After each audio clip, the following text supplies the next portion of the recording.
Tayo magsimula. 1 Thessalonians 5 verse number 11. Okay? So thank God that we have the Bible. Amen? Are you not glad na may Bible po? The Bible is the Word of God. The Bible is alive. Wala pong ibang book sa buong sanlibutan na buhay na libro. Ito lang po. Because the Bible all answers the questions of men. Any questions of man, answer na dito. Lahat, wala pa ang Bible, nandito na. Wala pa ang tao, nandyan na ang Word of God. Thy Word is settled already in heaven. Psalm 119 verse 89. So wala pa tayo, nandyan na ang salita ng Diyos. Are you there? Say amen. Let's read all together. Ready? Basa. Wherefore comfort yourselves together and edify one another, even as also ye do. Let's pray. Heavenly Father, we are thankful na may Bible, merong King James Bible, and that inspired English version, English Bible in our time.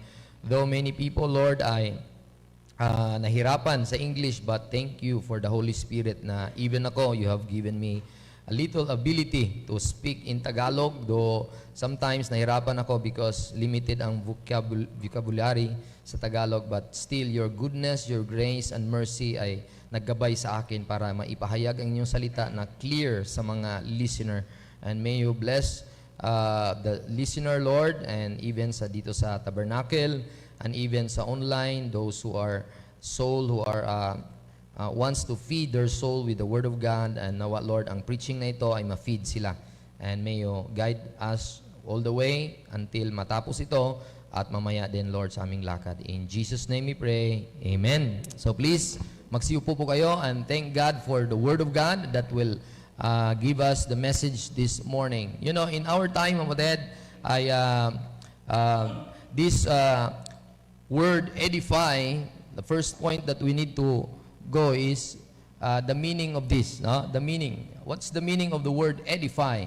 The meaning of edify means this word is only mentioned in the book of Acts and Pauline epistles in our authorized version 1611. Wala po ito sa Old Testament, the word edify.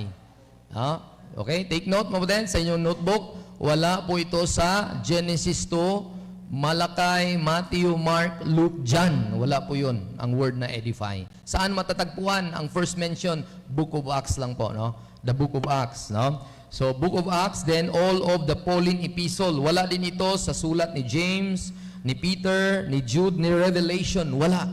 So, grabe ang consciousness ng Holy Spirit. Ipapaalam sa atin na very important ito sa ating panahon. Dahil dito lang sa panahon natin ito swak ang word na edify. No? Pero pwede itong magbigyan ng idea dati. No? Sabi ng pinaka-goal nito is to build up the building of God, which is us. Tayo na mga kaluluwa na inilagay ng Holy Spirit sa katawan ng Panginoong Hesus. Ikaw na naniwala sa Panginoong Hesus, ang Espiritu ay inilagay ka doon sa katawan niya. So, gusali ng Diyos tayo. Ang Diyos ang ulo, ang Diyos ang pundasyon, tayo ang katawan niya, pinapalakas niya tayo araw-araw. Hindi niya tayo iniiwan sa ere. He wants us to be strengthened, mga kapatid. No? And next to that meaning is to instruct. No? To instruct. That's the word. No? Instruct and improve, especially in moral and spiritual knowledge. So that is the content of the word edification in instructing spiritual and moral knowledge, mga kapatid. Where we could find spiritual knowledge only in the Bible. Amen? Saan makikita ang spiritual knowledge? Sa Biblia, mga kapatid. Kaya please, if you don't have a Bible, please buy a Bible. Buy a King James Bible. Amen? 1611. No? So, the nearest synonyms of the word edify is to instruct, educate, or enlighten. So, yun po ang pinakamalapit na kapitbahay ng salitang edify. Kapitbahay. No? So, that's the cluster of words we say. No? Yung cluster. So, we could say na we need to be instructed by the Word of God. That's why, thank God, kaya ang una kong bigas, thank God for the Bible. Without the King James Bible, we don't have instruction. Amen? Without the Bible, we don't have education. Without the Bible, we don't have enlightenment. Amen? Hindi tayo mapapaliwanagan kung anong mga dapat sampalatayaan at anong dapat tayuan sa buhay na ito. So there's a original word of the word edify. No? The word original of the word edify is a transitive verb, and it is from the Latin word edificio, or odis means a house. Odis, tingnan niyo mo sa Google, odis. And fascio is to make. Kaya edificio means to make a house. Kaya sino po tayo is a house of God. Sino po tayo? A household of God. Kaya pinapatibay tayo ng Diyos dahil tayo po ay household ng Panginoon. That's the word. The English, it was used during 14th century, kung hindi ako nagkakamali, sa etymology of word. No? 14th century pa nagamit or 15. Diyan lang banda, mapatid. No? When the English language was in use. No? Kasi ang bawat lingwahe ay merong simula, merong gitna, at merong pagkamatay nito. At itong ating English ngayon ay barok na. No? Selfie. No? Wala naman yan sa Elizabethan English dati, selfie. No? Pero accepted na yan. No? Na word. Kaya mapatid, thank God for the English 1611 Bible. Amen? So, number 6 meaning of that is, antonym, not the meaning, but the antonym of that is the word ignorance, misinform, or in Tagalog, chismis or misunderstanding. Yan. So kung ikaw ay palaging chismis, hindi yan edification. Amen? So huwag kang magchismis kasi you are instructing people a false information. Amen? So ang chismis ay false information, hindi yan pagpatibay. Pagpasira yan sa body of Christ. Pagpasira yan sa local na church natin. Maraming chismis na nasira ang pamilya, ang trabaho, ang church. Marami. Kasi words ang chismis eh. Words. No? So sana hindi tayo chismoso at saka chismosa. That's not the way of edification. Now, let's go to the motive. What's the motive of edifying one another? Ano bang motibo? Bakit tayo mag-edify? No? So, bakit tayo mag-edify, mga batid? Let's go to the Bible in the book of 1 Corinthians 8, verse number 1. No? 1 Corinthians 8, verse number 1. Diretso na, bro. Ayan. Click ko na lang, bro. I-click mo lang nandyan. I-click mo na lang yon, yung blue. Hyperlink. Ayan, i-click mo. Ayan. So, nandyan nakalagay, no? 1 Corinthians, Ephesians 4 muna. Basahin po natin lahat. Ready, go. From whom the whole body fitly joined together and compacted by that which every joint supply it, according to the effectual working in the measure of every part, making increase of the body unto the edifying of itself in love. So that's the only way na tayo po ay magkaroon ng motive na tama, pagmamahal. Amen? Bakit ka gustong magsalita ng isang salita ng Diyos sa kapatid mo para sila ay ma-encourage na magmahal sa Panginoon? Bakit ang asawa lalaki ay kinakausap niya ang asawang babae niya na, mahal ko, let's serve the Lord. Ano ba? May verse ba yan sa Bible? Yes. Sabi ni Joshua, as for me and my house, we will serve the Lord. At sabi ng wife, yes, we will together serve the Lord. At mga children naman, sabi ng parents, let's go and serve the Lord. Anong verse? Ephesians 6, verse number 2. Bring them up, or verse 4 pala, fathers, parents, bring your children up in the nurture and admonition of the Lord. Why? What's the basis? Because you love them. Parents, children naman, na mag-obey kayo sa inyong mga magulang. Mag-obey. Susunod. Bakit? Mahal mo ang Diyos at mahal mo sila. Amen? Mahal mo ba ang Diyos, mga anak? Joboy? Mahal mo ba ang Panginoon? Then, kung mahal mo siya, then mahalin mo din ako bilang ama. Amen? Obey your parents. So that's the only way to motivate a person para sila ay mapatibay. Love them enough. Amen? Because Christ had demonstrated first thing. Yung love na yan, sino ang unang nag-demonstrate? Si Jesus Christ. Kaya nga Ephesians 5 verse 2, si Kristo ay minahal niya tayo at siya ay namatay sa kanyang pagmamahal. Amen? Inoffer niya ang sarili niya as a offering. Sabi ng Bible, basahin natin. Ready, go. Now, as touching things offered unto idols, we know that we all have knowledge. Knowledge puffeth up, but charity edifieth. So, ang pagmamahal na may gawa, kasi ang charity is love in action. Ang pagmamahal na gumagawa ay siya ay makapagpatibay, mga kapatid. Amen?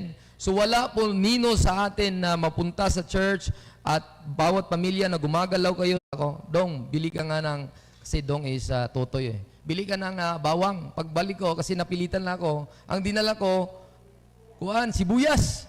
Ano ba? Bakit sinabi ko bawang, ba't sibuyas dinala mo? Ganun ba? Kasi napilitan, hindi pagmamahal. Amen? Kaya ang mga tao nga napilitan, wala sa isip. Hindi yan nagfo-focus pag napilitan. At pag magtatrabaho yan, ano ba to? Mga ganun-ganun ang mukha niya. Ano ba to yung halaman na ito? Bakit walang mga dilig? Mga ganun-ganun. Kung sinabi walang dilig, diligan mo, pero huwag mong damihan, mamamatayan. No? So, alam mo dapat kung paano mag-alaga ng halaman. So, ang point ko, mabatid, dapat hindi napilitan, dapat pagmamahal. Amen? Pagmamahal, mabatid. No? So, pagmamahal is the only motive why we edify one another. That's the only way, the ultimate motive why we should edify is love. No? Kasi kinuman ng Diyos ito, mabatid. And that the Bible give us an answer. So, we love one another, which is the basis for every one of these. One another commands we've been studying. So nag-aral tayo kung paano ito mapatibay. So the love one another is the basis. No? We are seeking the highest good for our brethren, and in this case, their highest good is being strong. So paano mapatibay ang ating kapatid? Mahalin mo sila. Paano niyo po ako mapatibay? Bilang kayo po ay brother ko, mahalin niyo po ako. Hindi man yon, kundi I'm pleading, I'm praying, no? It's not by force na mahalin niyo ako, no. It's just by prayer, pleading. Iba ang pleading and command. So, mga kapatid, just like Paul, they ask prayers for each and every brethren. And that prayer is love, no? So, we love our brethren. We will seek to build up our brethren who are in weakness. So, maraming mga kapatid na nasa weak point sa kanilang buhay na kailangan mong palakasin sila. Then let's go to the mark of edification. Mamaya sa last point natin dyan. No? Anong marka na siya po ay napatibay na? Kasi our motive, bakit pumunta tayo sa isang kapatid, kausapin natin siya personal at i-encourage natin siya either sa chat because meron siyang weak point sa buhay niya na kailangan niyang mapalakas. And who are able to do that? Tayong mga member rin sa church. Hindi tayo magchismisan at magsiraan tayo dito. Amen? Let's love one another. And that's loving one another is edifying is the result. Amen. So, yung i-apply natin yung Wednesday na preaching is that will end up na strong ang bawat isa dahil nag-encourage, nag-edify one to another because we love. We want them to be able to withstand even in a problem or even in a false teaching. Alam niyo po, kapatid, bakit kayo tinuturuan ng mga tamang doktrina, lalo na sa right dividing the word of truth? Bakit kung hindi kayo able or edified, you will be in a weak situation na pwede kayong madala sa ibang false teacher. Kaya I need to preach to you, instruct to you the Bible. Kung sino ang tagapagligtas, ano ang kaligtasan, biyaya lang, ano ang response sa biyaya, paniwalaan lang. Biblical po ba, Pastor, na accept the Lord Jesus Christ into our heart? Walang problema doon. Basta by faith, hindi by prayer. Amen? Basta sa puso, hindi sa nguso. Amen? You could invite people. I invite people to believe. Kaya kung mag-soul-winning ako, kapatid, kung mag-soul-winning tayo, tanungin nyo, parang si Pastor Efren, pag ikaw ay mamatay, saan ka papunta? Ay, hindi ko alam. Ganon din ako dati, hindi ko din alam. Pero nung nalaman ko ang Bible, di ko pala pwedeng maalam. Kasi itong Bible ang basis ng ating knowledge. Sabi nga ng Bible, Joboy, di ba? For our gospel came not unto you in word only, but it also had power. No? It has power, and because it has an Holy Ghost. Bakit may kaalaman ka na pupunta ka ng langit? Kasi may Holy Ghost itong Bible na ito. And it will bring much assurance. Assured ka. Ano ba ang word na assurance? Sigurado. Di ba? Asa ka mang mangitag diksyonaryo ng word na assurance? Wala nang iba. Sigurado. Amen? What made you assured na pupunta ka ng langit? Because the one who said is not a liar. Titus 1 verse 2, in hope of eternal life, which God that cannot lie promised before the world began. So God cannot lie. Kaya alam natin, pupunta tayo ng langit because God is promising us of eternal life. mga kapatid. So if a people who has that eternal life, Christian na siya, anak na siya Panginoon, pero marami siyang temptation na harapin. Pero kung ikaw na Kristiyano, strong ka, meron kang Word of God, please go to those people, go to the sister and brother and encourage, edify them in the motive of love. Amen? Speak the truth in love. Hindi yung manakit ang ulo mo at pirang tagal makaintindi to. No, wag mong ganun. Love nga eh. Pag ikaw love mo si Joy Joy, intindihin mo siya kay sobrang bata pa. No? Bibigyan mo siya ng instruction, hindi pa rin makaintindi. Bibigyan uli ng instruction, hindi pa rin makaintindi. Bibigyan uli, hindi ka titigil. Sinong mga magulang dito na tinapon yung anak? Dahil sa sobrang likot, ikaw hindi ka matindi, tapon kita. Hindi, di ba? Patience. Di ba? Alam mo, ganun din ang Christian life. Amen? We need each other. We need each other na ma-encourage ang bawat isa. Mamatid, ma?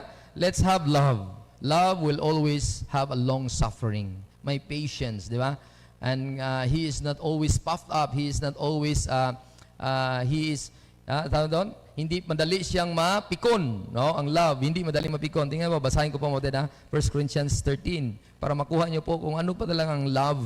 Baka hindi niyo alam ang pagmamahal. Ang alam niyo lang, nasa Hollywood na pagmamahal. No? Na mga puppy love. No? Huwag yung ganon, mabatid. Love will always, do not suffer it long. And love, charity will always be kind. Charity is envy it not. Charity vaunteth not itself, is not puffed up. Doth not behave in self unseemly. Seek it not her own. Hindi hinahanap ang kanyang sarili lang. Kaya kung motibo mo sa pagmamahal mo sa kapatid para siya'y mapatibay, huwag mong isipin mo ang sa iyong comfort mo. Yeah? Huwag mo isipin kaya pigilan yung mata mo kung makatulog kayo. That's not love. No? Kasi does not behave in self unseemly. Unseemly kasi yun eh. So lagyan mo lagyan niyo yung mata no ng kuan. Tawag doon tukon, oh. Para tuloy-tuloy ang pag-educate, tuloy-tuloy ang tawag doon instruction ng Word of God para kayo ay magkaroon ng feeding sa soul. So sabi ng Bible, it's not easily provoked, hindi mabilis mapikon. Think it no evil, rejoice it not in iniquity, but rejoiceth in the truth. Beareth all things, believeth all things, hopeth all things, endureth all things. Mapatid.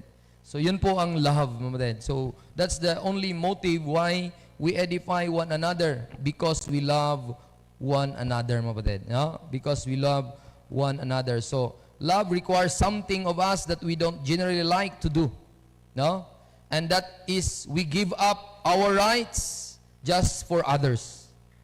We give up our comfort zone just to others to be comforted. Alam niyo po ba din, ang love ay, alam niyo pong at ama na ayaw, uy, anak, huwag kang magpakuan. Tabang lahat, ulan. Bakit ulan? So lahat ng mga magulang, pinapakita nila na lahat ng pag-aksyon ng magulang talagang nandun sa anak.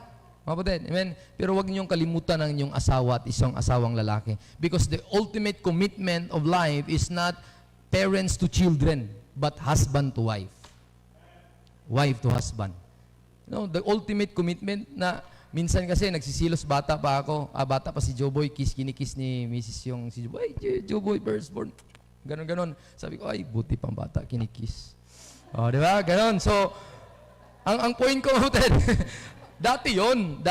Because the ultimate relationship commitment is between husband and wife, not to parents to children. Bakit? Kayong mga anak, aalis din kayo sa pamamahay ng inyong mga magulang. Iiwanan nyo na. At pagkatapos, ang husband and wife, walang pagmamahalan sa isa't isa. Ang nangyari, pag nung sagsialisa na sila, pag sa tingin nila, tayo ng dalawa, sino ka? Sabi na ng wife, sino ka din? Ay, close ba tayo? Kasi na-busy na kasi. Kaatupag ng anak, hindi nakilala ang isa't isa. Kaya kilalanin nyo, husband and wife, mag-date naman kayo. Amen? Baka hindi nyo kilala ang isa't isa. Iwanan kayo ng mga anak nyo. Pagkatapos sabi, who you? Oh? Who you? Tayo ng dalawa, nagsilayasan ng mga anak natin. Sino ka? Kaya please, don't forget your husband and wife relationship. Amen? That's the ultimate. You love your wife because dapat mo ma-edify yung wife mo. You love your husband because dapat ma-edify yung husband mo at even the members of the family, parents to children, and even those who are working inside, mga kapatid. Let's go to the means. Para tayo'y ma-edify, let's go to the means. Hindi na mapindot, Brad. Parang hindi mo na ako mahal. Okay, Brad? Ayan, the means. Una, yung meaning. Iba yung means, iba yung meaning. Pangalawa is yung motibo. Para mabilis sa inyong memorization. Pangatlo is yung kung ano dapat ang materials, yung means, yung material, para kung ano ang gagawin mo sa isang tao para mapatibay. What's the means? The Word of God. Let's go Acts 20, bro. Verse number 32. Wala nang iba. Hindi na tayo maghanap ng ibang libro para mapatibay ang ating kapatid, para siya ay makapagpatuloy sa Panginoon. That's the only way. Ang isa lang at wala ng ibang pamamaraan is ang salita ng ating Panginoon. Sabi ng Bible, basahin natin lahat. Ready, go. And now, brethren, I commend you to God and to the word of His grace, which is able to build you up and to give you an inheritance among all them which are sanctified. That's the only way, the Word of God. Wala nang iba. Kaya please, read the Bible. That's the only way na ma-build up ang iyong buhay. After na matibay ka, then papatibayin mo din yung kasama mo. Amen? Sabi nga ng Bible, two are better than one. Di ba, bro? Two are better than one. Okay lang ako, Pastor. One ako. Bahala na yan. Bahala na. No, marriage is God's design. If that is a God's design, don't despise that. Sabi, Lord, ayaw kong mag-asawa. Sabi ng Bible, marriage is honorable. And in the bed, undefiled. So if marriage is honorable, why not desire the honorable? Amen? Why not desire the honorable? So, kung marriage is honorable, why not desire the honorable? Amen? At sabihin mo sa Panginoon, parang Panginoon, pangit yung design mo. Pangit. Pastor, kung hawakan ko yan, at parang tama ang motibo ko, baka yun ang point ni Uza. No? Hindi, may timing, mga kapatid. Amen? May timing. So, God's timing ang ating aantayin. God's timing. Brad? Amen? God's timing. The only motive of edifying is love, and the only means is the Word of God. Wala nang iba. Word of God, mga kapatid. That's the only mean. God has given us the command to edify one another, and the means which by we can carry out this command is, the answer is God's Word. How can we being a subject kasi ang Panginoon Hari, siya yung ating head, siya yung ating Savior, siya yung ating Lord, siya ay kinuman tayo, inutusan niya tayo. Parang ikaw, Brother Dario, paki-fix itong ilaw. Ngayon, halimbawa, hindi kita bigyan ng lahat ng mga kailangan mong gawin. Hindi pwede ikaw magastos, di ba? So if you are given a command, there is always a material to do it. Amen? There is always a material to do it. So just like that, mga kapatid, we are given a command, God has given us a material. And that's the Word of God. Sabi ng Bible, that Word is able to build us up. That Word is able to build us up. Don't say, sabi ng God's Word is able to build us up, to strengthen us, and to edify us.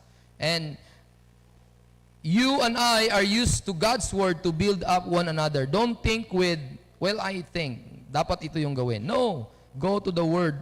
Go to the Bible. Dapat ikaw ay magsabi nito, notice what the Scripture says, not what I think. No?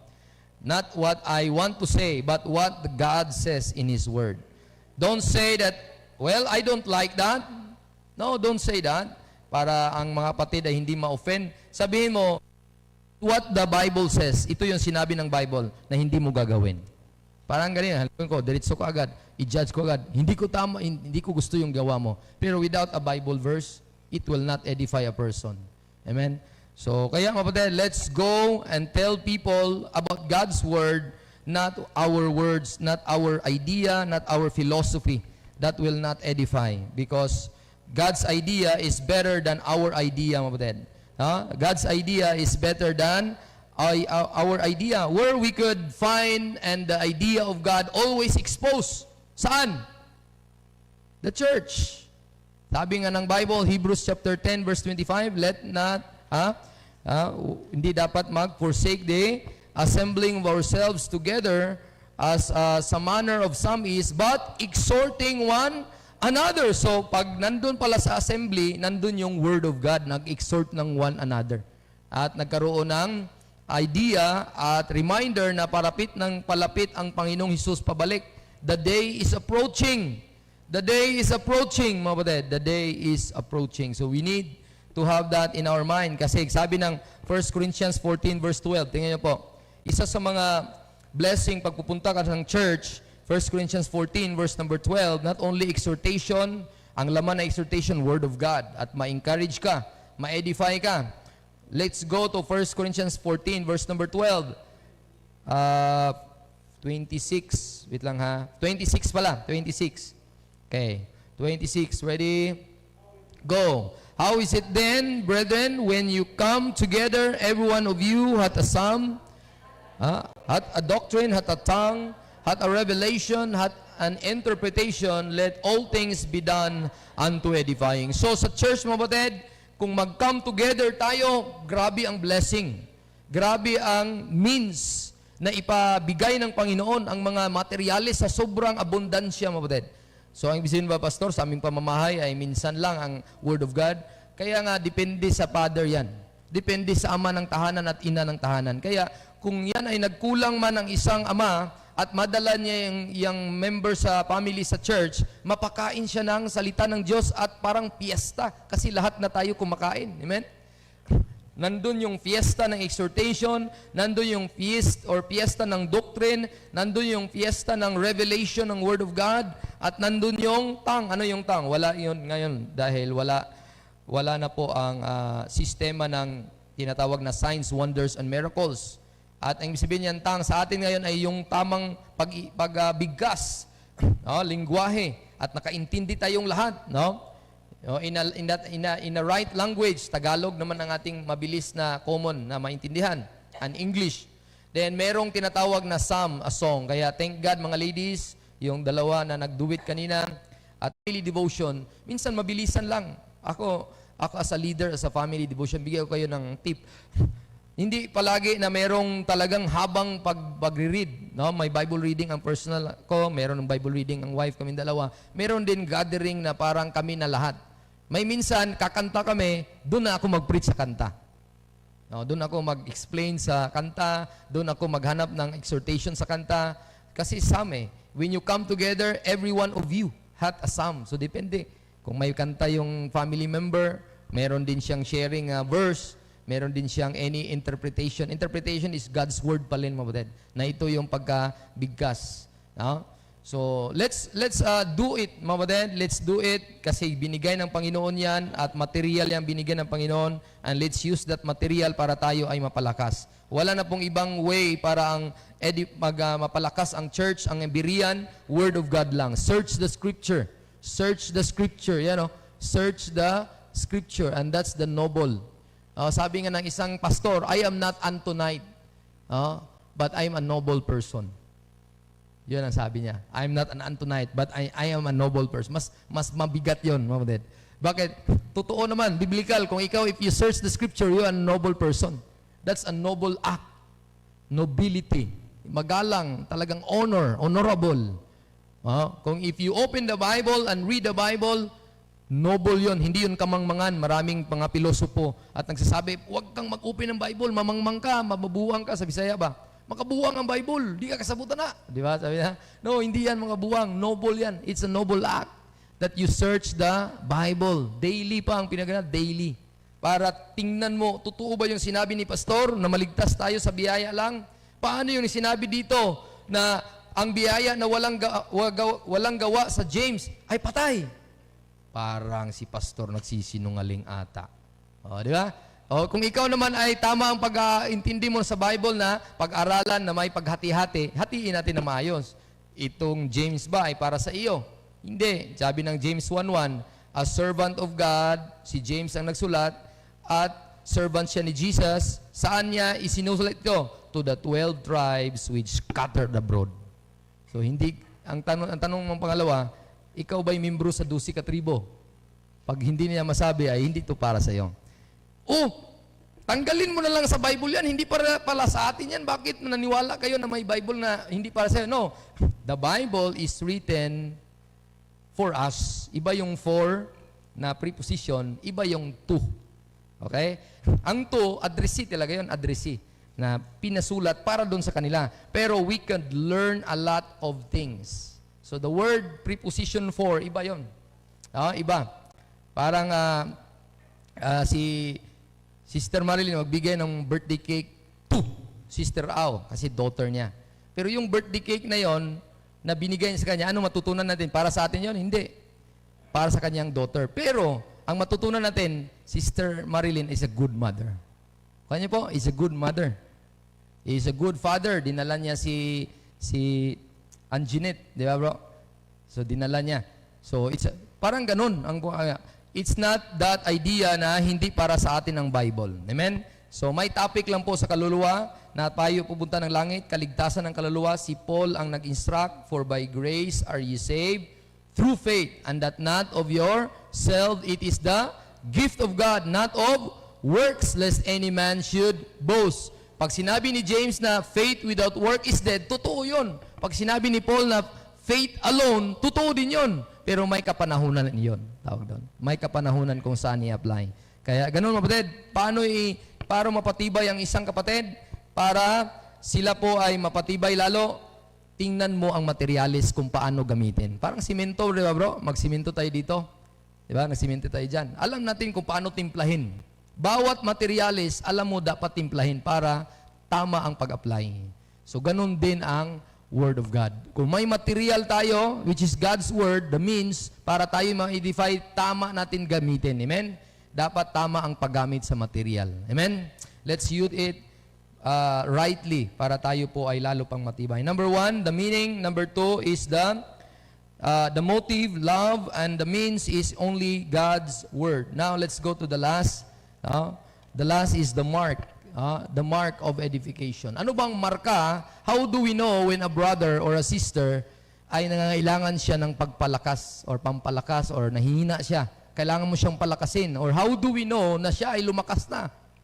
Yun lang kapatid. Ang topic natin ngayon, very simple. Ang tao ay dapat palakasin. Amen? Ang tao ay dapat palakasin. Means, ang kapatid mo ay dapat palakasin mo para siya ay makapagpatuloy sa Panginoon. Ang tanong, alam mo ba na kailangan siya ng pangpalakas? Sa tingin mo lang, sabi ni Sister Cathy, don't judge a book by its cover. Di ba? So, para pastor, parang malakas ka na. Don't judge me, Sister Cathy, na malakas na ako. Kasi nakaniktay, pastor, grabe, pastor, guwapo. Yung husband mo din, guwapo, talagang guwapong-guwapo. Wife mo, ang ganda. Parang malakas ng wife ko. No, don't judge a book by its cover. Tama, di ba? So, you need to pray. You need to search. You need to discern. You need to discern. Ano ba ito?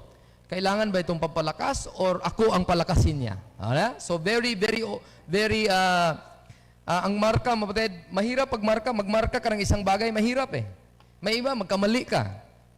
Assuming, ang tawag doon, maling akala. Ay, akala ko. O, yun. So, may raming namatay sa maling akala. Kaya tama ang dapat marka. Tama ang marka natin. Kung siya ba ay nangailangan ng pampalakas or siya ay malakas na. Okay, let's go. The only way to do that and the only way to have that idea, makuha mo na malakas siya or hindi pa siya malakas, is ito, mapatid. A brother or sister walks carnally is in need of edifying. A brother or sister, bakit I call you brother and sister? Because you say that you are saved. Ano nga kinta natin ngayon na? Ligtas na ako. Ako'y pupunta na ng langit. Bakit? Hindi ako'y dahil mabait. Hindi dahil ako'y may relihiyon. Hindi dahil ako'y nagpabautismo sa tubig or nagpabinyang sa Bisaya pa.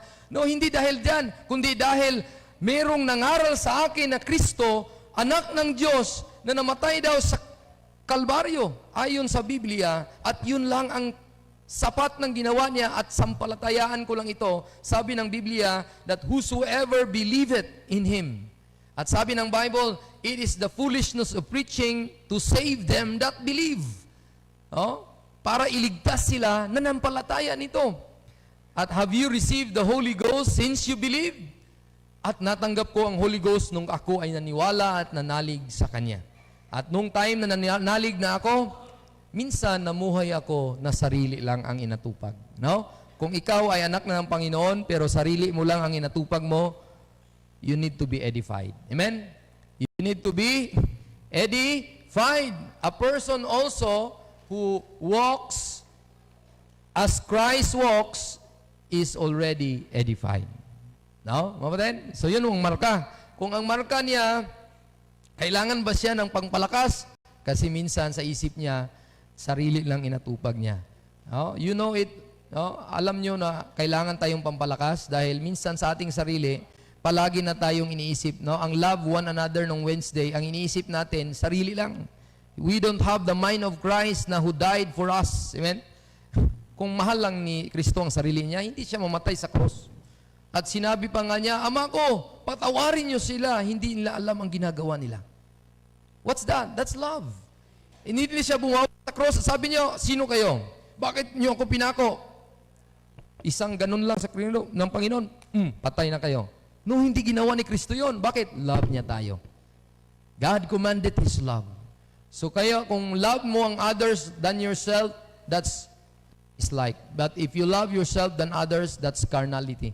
Then you need to be edified. And the one who walks in Christ, with Christ, and thus the Christ-likeness or being a Christian, you need to go to the person na kailangan mong edify. So vice versa lang, mga two are better than one. Amen? Two are better than one. I need you. You need me. We need each other. Amen? We need each other. Kasi minsan, ups and down ang ating Christian life.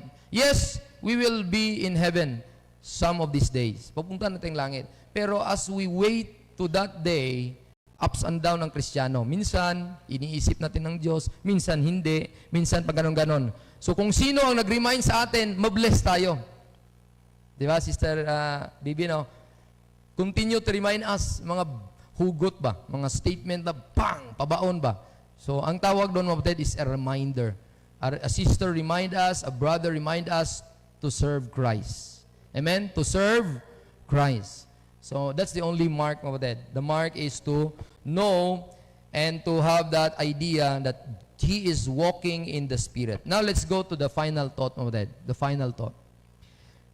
First, hindi ka pwede makapa-edify kung hindi ka saved, of course. Acts chapter 8 verse 1. Tingnan niyo po, Acts 8 verse 1.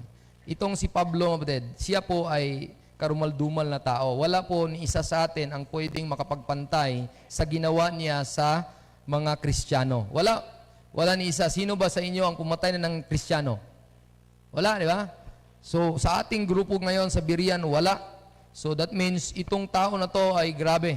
Grabe ang ginawa niya. Saul was consenting unto his death. Sino yung namatay? Si Stephen. And at that time, there was a great persecution against the church. Ano yung church? The body of Christ, which was at Jerusalem. And they were all scattered abroad throughout the regions of Judea, Samaria, except the apostles. So, ibig sabihin mo, a man who is an unsaved cannot edify the body of Christ. Of course, because hindi siya parte sa katawan. No? Yung hindi parte sa katawan, yun ang maging dahilan na masaktan tayo. So, question yourself. No? Tanong mo sarili mo, baka minsan hindi ako talagang nakapag-encourage sa aking brother. Parte ba ako sa katawan? Itanong mo sarili mo because that's a biblical examination. No? Examine yourself. Talagang sakit ng ulo lang ako sa aking pamilya. Saved ba ako? No? Hindi naman based on work, pero question yourself. No? Kasi araw-araw na lang. Di ba, Kuya Joboy, no? Araw-araw na lang. Si mama malungkot. Hindi happy. So if you say you are saved, Kuya Joboy, make your parents happy. Di ba? Bakit? That's a biblical, mga kapatid. That's a biblical. Just like Saul, lahat na lang malungkot kay Saul, takot kay Saul, nagtatago kay Saul. Grabe nang ginawa ni Saul. Bakit? Ikaw daw, papatayin ka. Run. Di ba? Takbo ka, magtago ka dahil wala kang time to protect yourself kasi nandyan na yung tao na talagang karumal-dumal ang ginagawa. Mga kapatid, hindi naman tayo si Saul, pero ang tanong, save po ba kayo? Save po ba kayo? Kasi kung hindi kayo save, parang ganito kayo. Hindi kayo magiging katibay-tibay sa katawan niya, kundi kayo pa ang magiging dahilan na tayo pa ay ma-discourage, tayo pa, mahirap ang isang member na hindi church, saved, ang family member hindi saved. Bakit? Sakit sa ulo yun, mabutin. Sakit sa ulo talaga, sa lipunan. Oh? I pray na Candaba will be always have that honor and privilege na merong mga principal na saved. Hindi sakit sa ulo ni Mayor. At mga teacher, saved, hindi sakit sa ulo ni principal. Mga student na saved, hindi sakit sa ulo ni Ma'am Ansir. Negosyante na saved, hindi sakit sa ulo sa partner. Travel agent na saved, hindi sakit sa ulo sa mga turista. Ano pa? May-ari ng school na saved, hindi sakit sa ulo sa mga magulang. Tuda na saved, hindi sakit sa ulo sa traffic enforcer. Ano ba yan? Sabi ko, stop. Yeah? Ano pa? Binata na saved. Hindi sakit sa ulo dahil may planong mag-asawa. Hindi sakit sa ulo. Amen?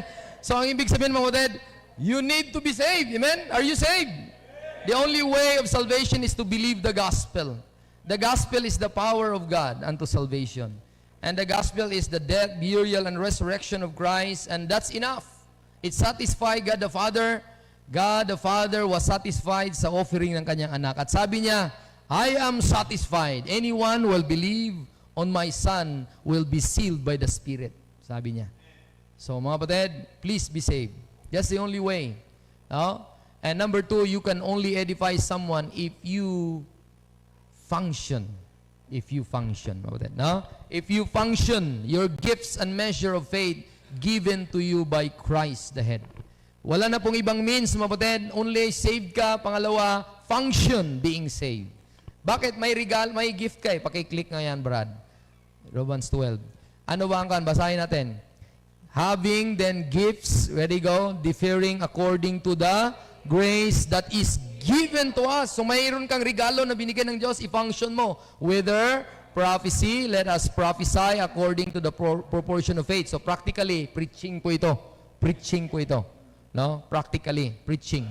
Next, or ministry, let us wait on our ministering, or he that teacheth on, kung marunong ka na magturo, turo agad. Verse number 1, or he that exhorteth on exhortation, and he that giveth, let him do it with simplicity. Hindi ka mag-announce pa, ito nabigay ko diyan. Kung wala ako, hindi yan ganyan. No. Simple lang. Walang nakakaalam. No? Discreet. Do it in a discreet way and in a simple way. Hindi yung parang tawag doon yung talagang pasikatan. No, hindi mabadad. Function it in a simple way. Ready go. He that ruleth with diligence, he that sheweth mercy with cheerfulness. So mabadad, let's function yung ating mga gifts. Marami pang gifts hindi natin matukoy because of the time natin ay limitado. You could function kung anong, bro. Kaya, thank God na nag-function to. Hindi na ako nahirapan. Regalo niya sa Panginoon na may idea siyang ganon. God is so good. I am edified because of all those people na nag-function. I'm so glad na nag-function po tayo. And number 3, thoughts. Kasi 5 lang po ito. Man gifts are given by Christ, the head, to edify the body. So, ang tayo ng mga brethren, ay meron tayong regalo galing sa Panginoon. Hindi lang buhay na walang hanggan na langit ka, kundi meron kang regalo. Anong regalo? Let's go to Ephesians 4, verse number 8. Let's read, go. Wherefore he saith, when ascended up on high, he led captivity captive, and gave gifts unto men. Diretso na tayo sa verse number 10. Anong regalo yon? Diba? Migo ni mo. So teacher siya, nag-teach siya sa Word of God. Galing naman kay Anjanette, regalo ni mo regalo mo si Papa August. So, kung regalo siya, binigay siya ng Panginoon, para saan? Para ikaw ay mapatibay. Kaya please take care of the gifts. Mga anak, regalo ang inyong papa at inyong mama sa inyo. Regalo sila. Ikaw, kung bigyan ka ng regalo, bro, tapos hindi mo si suot, di ba? Sana yung regalo na, nawala ata. O baka may nagawan ko sa iyo. Sana yung regalo na blue na, pastor, inalagyan ko kasi ng Zonrox eh. Diba? Susuot ko yon pag ma-okay na. Lagyan ko lang ng dyed, no? Nga blue. So, kung yan ay regaluhan ka bro, hindi mo susuot, parang insulto ata. Di ba? Hindi mo gagamitin. Insulto ata, kapatid. Binigyan ka ng buhay na walang hanggan, tapos hindi mo gamitin. Binigyan ka ng holiness, tapos hindi mo ipagpakita sa mga tao na hindi na ako dito dapat, hindi na ako dapat dyan. Sabi ni Jaire, abstain from all appearance of evil. Tapos may tugtog doon. Ano yun, Jaire? Tingin mo, good or evil? Sabi niya, evil yun, Papa. Oh. So, ang ibig sabihin doon, kung bibigyan ka ng Word of God, regalo ang nagturo sa'yo, please take care of it. Amen? Take care of your parents, mga children. Take care of, please pray for me. I need prayers from you. Amen? God, allow me na magtuturo sa inyo ng Word of God para kayo po ay ma-edify. I need your prayers. Hindi po itong mga preaching na ito ay parang parang wala lang. It is because of your prayers. Sino nag-pray, mabatid, na Lord, tulungan mo si pastor mag-preach, Lord? Talagang minsan pinapatamaan niya ako palagi, Lord. O, di ba? So, ang ibig sabihin, mabatid, mag-pray kayo, mabatid. Amen? Mag-pray. Napatamaan pa kayo palagi. Bakit? Kung preaching, hindi kayo mapatamaan, hindi yan preaching. Hindi yan Word of God. Kasi ang Word of God is sharper than any two-edged sword. Kung yan ay hindi talim yan, hindi siya hindi makadot ba? Sa Tagalog. Hindi ka masugatan, hindi yan talagang epektibo na Word of God. Amen? Kung sana, mga kapatid, ay meron kayong nabaon yung sword of the Spirit, which is the Word of God sa inyo. So, last but not the least, i-perfect lang naman tayo. Ang goal naman ng Panginoon, niligyan tayo ng mga pastors, teachers, para tayo i-perfect, para tayo edify. Edifying of the body of Christ. And this is for the work of the ministry. So marami pong klaseng ministry binigay ng Panginoon. At let's pray for the man gifts na binigay ng Panginoon. Last, second to the last, the natural tendency of a person being edified. Kanina, the mark, ito, example talaga to, na i-edify na silang mga tao na yan. Let's go in that verse, Brad. Okay, basahin natin. Ready, go. Then had the churches rest throughout all Judea and Galilee and Samaria, and were edified, and walking in the fear of the Lord and in the comfort of the Holy Ghost were multiplied. So, ang natural tendency na ang isang tao ay malakas na, ay nandun sa kanyang lakad ay natakot sa Diyos. Ang tanong, may takot pa ba kayo sa Panginoon? Or natatakot lang kayo kung nandyan si Papa, nandyan si Pastor, nandyan si brother and sister. So, please, kung may ginagawa kayo na mali, alam nyo na mali, at hindi kayo nakinig sa Panginoon, hindi yun na nagpapakita yun na hindi ka pa malakas. Kaya ngayon, kung malakas ka na, please, yun ang resulta dapat, may takot sa Panginoon. Sino po ang may takot sa Panginoon? Siya po ang mag-depart from evil. Sabi ng Job 29, verse 29, bro. Tingnan niyo po. The fear of the Lord, that is wisdom. Job 29, verse 29. That's the practical meaning of wisdom. The fear of the Lord is to depart from evil. Job 29, 29. Pakita mo nga, Brad. Job 29, 29. Anong sabi ng verse na yan? Nandiyan na, Brad? Walang 20. Kaya pala nahirapan siya. 28. Ako palang may kasalanan. Sorry. Job 28 pala. Not 29. 28. Sorry Hindi kasi ako tumatayan ng loto eh. Amen? Kasi may mga combination of... Okay. 28. Sabi ng Bible, ano sabi? Unto man he said, behold, the fear of the Lord, that is wisdom, and to depart from evil is understanding. So, yun ang dapat, mabatid. Yun ang tamang napatibay na. Kung napatibay ka na, alam mo kung anong tama, dun ka. Kung ano ang mali, Jaire, abstain. Alis ka na. Huwag ka na doon. Bakit? Hindi yan po marka na ikaw ay na-edify. Because balik ka doon, bro. That's the tendency ng isang tao na palakas na. Balik ka doon sa ating kuan, bro. That's the tendency na ng palakas ng tao because he is walking in the fear on the Lord and in the Spirit. Last but not the least, ating tingnan natin final thoughts, mga kapatid, is as much as we do by God's help, let's go and do everything unto edifying. I-click mo nga lahat yan, Brad. Basahin natin lahat. No? Wala. Okay. 1 Corinthians 12 verse 19, ating puntahan. Wala, hindi ko nalagay ng hyperlink. 1 Corinthians 12 verse 19. 12 verse 19. So, lahat ng gagawin natin, dapat pangpalakas yan, hindi pangpahina. Kaya hindi dapat tayo pasaway sa ating buhay because we are members of one another. 1 Corinthians 12 verse 19, sabi ng Bible, if they were all one member, where were the body? But now are they members, yet but one body. The eye cannot say unto the hand, I have no need of thee, nor again the head to the feet, I have no need of you. So mga kapatid, kung tayo po ay Kristiyano at sabing saved at member tayo sa isa't isa, huwag mong sabihin sa iyong kapatid na hindi na kita kailangan. Huwag mong sabihin. Amen? Bakit? Kung yan ay sabihin mo tapos saved pala siya, you sin against Christ. Amen? Bakit? Hindi, kaya nga sabi ko, kailangan ko kayo. I need you, your prayers, I need your support. Men also, we need each other. Kaya may mga men na naghanda ng mga preaching, mga moderator. Alam nila kung paano ito i-comment, kahit konting comment lang. Why? Because that's very needful sa body, mga kapatid. Nagpapakain din kayo sa isa't isa, even sa akin, napakain niyo po ako. We need each other. No? We need each other. Don't say that I don't need you because we are members one of another. No? So, last verse. Ano ngayong next verse mo, kapatid? Bro? Anong next verse? 1 Corinthians. Okay. Ephesians 4 verse 29. Okay, basa nga po. Ephesians 4. 2 Corinthians 12 pala yun, hindi 1 Corinthians. 2 Corinthians pa rin yun, 12:19.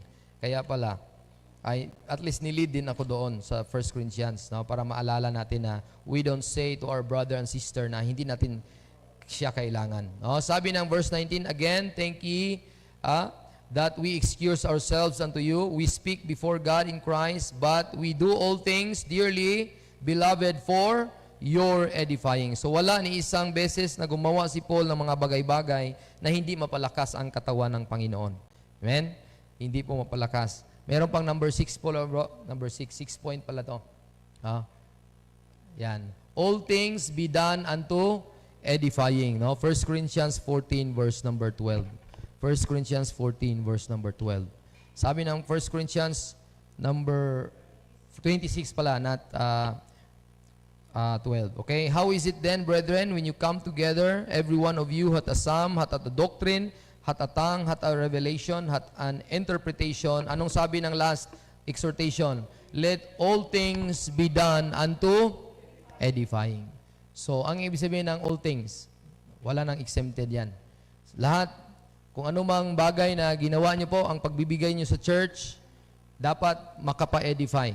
Hindi yung parang bulgar na kung wala kayong nabinigay, wala itong mga bagay na ito. No.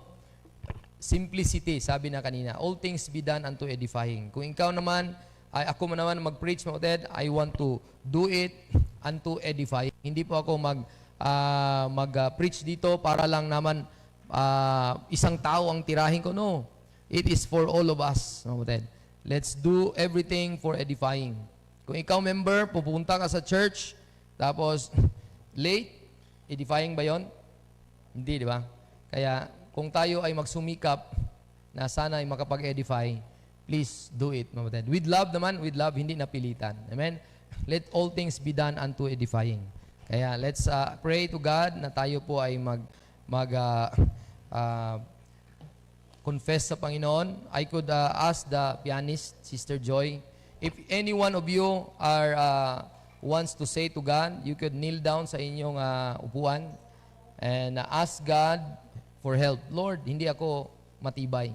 I need edifying. But first of all, baka hindi ka saved, you need to confess to God at sabihin mo, Lord, nalilito ako, saved ba ako or hindi? Then you tell your dad, tell your father or mother. Kung may nga anak dito hindi pa saved. Or husband and wife, baka confess kayo bawat isa sa inyo mamaya. Pero ngayon, let's bow our head. then let's have a personal talk to God and tell God about you need to be edified, or first of all, kung hindi pa ka-save, you need to be saved. And if you are not yet saved, please trust Christ now, because He is the only one who said that He is the way, He is the truth, and He is the life. And He is the propitiation, at siya yung nagpawi or nag-appease doon sa galit ng Diyos, ang Panginoon Jesucristo. Dahil ang Diyos na banal ay mayroong i-execute na judgment, which is judgment of hell sa mga makasalanan. At ngayon, tayo ay nakarinig ng good news na dapat pala natin bayaran ang kasalanan at si Kristo ang nagbayad nito. Yun yung good news. At kung sino man ang mag-trust sa Panginoong Hesus ngayon, please do it now. Trust Him. Believe it. After you believe na may seal ka na. Gaya ng sinabi ng Ephesians 1:13, after you trusted Christ by your heart, by your understanding, and by your soul, nag-trust ka, then the Holy Spirit lives inside of you, at ngayon ikaw na ay part sa katawan niya. At ngayon naman na ikaw ay part sa katawan niya at nanghihina dito sa church, maraming mga struggle. Tell God about it. You need Him. You need Christ. You need His Word, because that's the only material na tayo ay mapalakas. Nothing else. Hindi philosophy, hindi kung mga advice ng friends or advice ng anyone, mga idea ng ibang tao.